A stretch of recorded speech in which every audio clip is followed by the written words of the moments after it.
1505ல அடிச்ச ஒரு எதிர்பாராத பருவமழை புயல் எப்படி அடுத்த 443 வருஷத்துக்கு இலங்கையோட தலையெழுத்தையே மாத்தி எழுதுச்சுந்தான் இன்னைக்கு நாம விரிவாலச போறோம். தற்செயலா நடந்த ஒரு சின்ன சம்பவம் எப்படி ஒரு மிகப்பெரிய வரலாற்று திருப்புமுனையா மாறுச்சுன்னு பாக்கலாமா? வாங்க நேரா விஷயத்துக்கு போவோம். சாம்பல் மாதிரி விழுத்திருக்காங்க, அரக்கர்கள் மாதிரி கவசம் போட்டிருக்காங்க, குழாய்கள்ல இருந்து நெருப்ப மூச்சா விடுறாங்க, கோப்பைகள்ல ரத்தத்தை குடிக்கிறாங்க. கோட்டை மன்னர்கிட்ட மூச்சிறைக்க ஓடி வந்த ஒரு கடலோர தீதுவன் சொன்ன வார்த்தைகள் இது.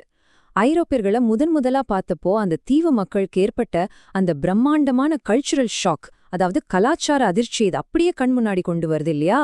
கொஞ்சம் யோசிச்சு பாருங்க, அது எவ்வளவு திகழான ஒரு தருணமா இருந்திருக்கும். டாம் லொரென்சோ டி அல்மேடா மோரிஷ் கப்பல்களை வேட்டையாட போய் புயல்ல சிக்கி திசமாரி இங்க வரத்துக்கு முன்னாடி இலங்கை எப்படி இருந்துச்சு தெரியுமா? பல சின்ன சின்ன ராஜ்யங்களா பிரிஞ்சு ரொம்பவே சென்சிட்டிவான ஒரு நிலையில தான் இருந்துச்சு. கோட்டை ராஜ்யம் பயங்கர செழிப்பாவும் அதிக அரசியல் செல்வாக்கோடு இருந்துச்சு. இன்னொரு பக்கம் கண்டி, யாழ்ப்பாணம் ரெண்டும் சுதந்திரமான அதே சமயம் போட்டி ராஜ்யங்களா இருந்துச்சு. அரபு முஸ்லிம் வியாபாரிகள் அப்புறம் முகலாயர்களோட தொடர் அழுத்தம் ஒரு பக்கம், தற்பாதுகாப்புக்காக சீனாவுக்கு கப்பம் கட்டிட்டு இருந்த ரொம்பவே ஒரு சிக்கலான காலகட்டம் அது. மக்கள் ஏன் அந்த புது ஆட்களை பார்த்து அவ்வளோ தூரம் பயந்தாங்க? உண்மையிலே அது ஒரு பெரிய குழப்பம்தான். போர்ச்சுகீசியர்கள் குடிச்ச ரெட் வைன், அதுவரைக்கும் வைனையே பாத்திராத நம்ம உள்ளூர்வாசிகளுக்கு ரத்தம் மாதிரி தெரிஞ்சிருக்கு. அவங்க பயன்படுத்தின துப்பாக்கி, வெடிமருந்து இதெல்லாம் மாயாஜால நெருப்புன்னு நினைச்சிட்டாங்க. இந்த அறியாமைதான் அவங்கள யகோ வாஹி மினிசு, அதாவது அரக்கர்கள் மாதிரி இருக்கிற மனுஷங்கன்னு வர்ணிக்க வச்சிருக்கு. தங்களோட சாதாரண பழக்க வழக்கங்கள் இன்னொரு கலாச்சாரத்துக்கு எப்படி பேய்த்தனமா தெரிஞ்சிருக்குங்கிற முரண் ரொம்பவே ஆச்சரியமா இருக்குல்ல. நெருப்பை உமிழற அரக்கர்கள் வந்திருக்காங்கன்னு வதந்திய கேட்டதும் கோட்டை மன்னர் 8ஆம் பராக்கிரமபாகு கொஞ்சம் கூட பதற்றப்படல. அதுக்கு பதிலா ரொம்பவே முதிர்ச்சியோட செம்ம பிரில்லியண்டான ஒரு முடிவெடுத்தார். அவங்க உண்மையிலே அரக்கர்களா இருந்தா மறைஞ்சு போயிடுவாங்க, இல்ல சாதாரண மனிதர்களா இருந்தா நம்ம கிட்ட வருவாங்க. எந்த அளவுக்கு ஒரு அமைதியான இராஜதந்திரமான அணுகுமுறை பாருங்க. மன்னரோட பொறுமைக்கு பலனா தற்செயலா வந்த போர்ச்சுகீசியர்கள் பரிசுகளோடு ரொம்பவே ராஜதந்திரமா மன்னரை அணுகுனாங்க. இப்படி ஆக்சிடென்டா வந்த சந்திப்பு எப்படி ஒரு நிரந்தரமான அஸ்திவாரமா மாறுச்சு? முதல்ல காலில நங்கூரம் விட்டாங்க, அப்புறம் கொழும்புல பத்ராவ் அப்படிங்கிற கல் தூணை நிறுவனாங்க. ரொம்ப சீக்கிரமாவே அவங்க நினைச்சதை சாதிச்சிட்டாங்க.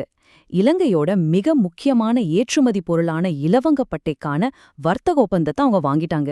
இது சும்மா இல்ல, வரலாற்றே மாத்த போற ஒரு மிகப்பெரிய நகர்வு.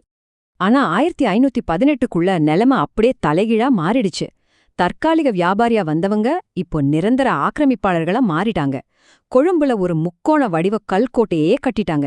இது வெறும் பொருட்களை சேமிக்கிற இடம் இல்லைங்க, இது அவங்களோட இராணுவ வலிமைக்கும் ஆதிக்கத்துக்கும் ஒரு நேரடி அடையாளம்.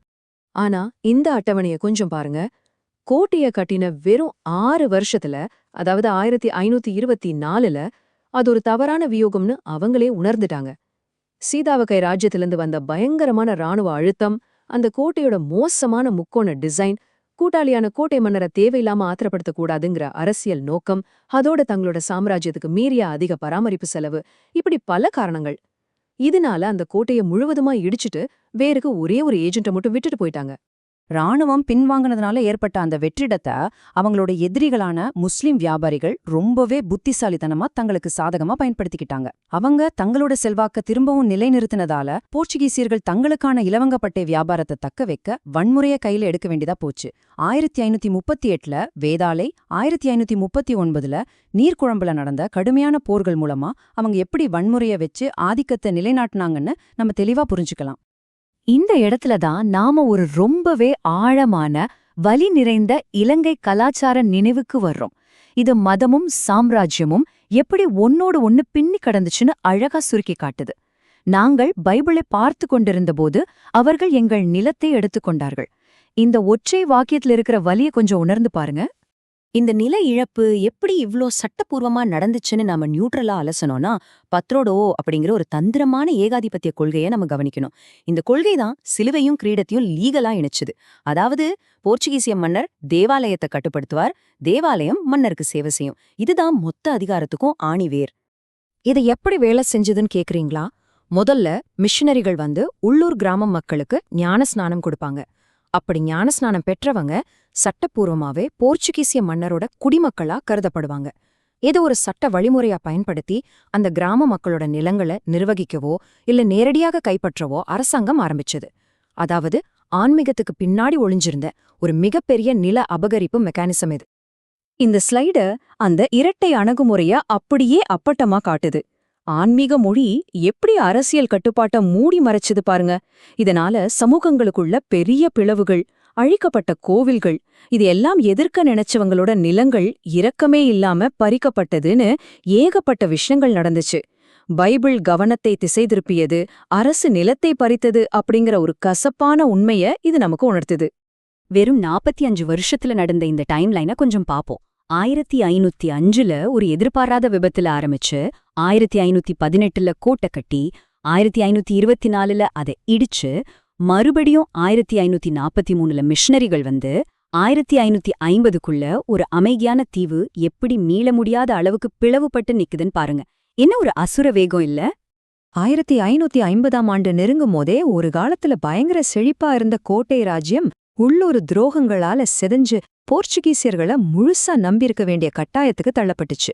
சீதாவக்கை ராஜ்யம் வன்முறையா கிளர்ந்தெழ ஆரம்பிச்சது. கண்டி தங்களோட மதமாற்றத்தை ரொம்பவே கடுமையா எதிர்த்துச்சு. இழுக்கடையில போர்ச்சுகீசியர்கள் இலவங்கப்பட்டே வியாபாரத்தையும் ராஜ வாரிசுகளையும் ஒட்டுமொத்தமா தங்க கண்ட்ரோலுக்கு கொண்டு வந்து பிடிய நல்லாவே இறுக்கிட்டாங்க.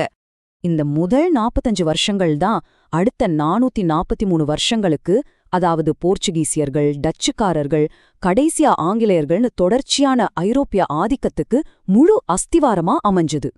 இந்த அலசல நாம முடிக்கும்போது உங்களை சிந்திக்க தூண்டுற ஒரு கேள்வியோட நான் முடிக்க விரும்புறேன். 1505ல தற்செயலா அடிச்ச ஒரு சாதாரண பருவமழை புயல் எப்படி லட்சக்கணக்கான மக்களோட பல நூற்றாண்டு கால தலைவிதியையே முற்றிலுமா மாற்றி எழுதுச்சு? இத பத்தி கொஞ்சம் யோசிச்சு பாருங்க.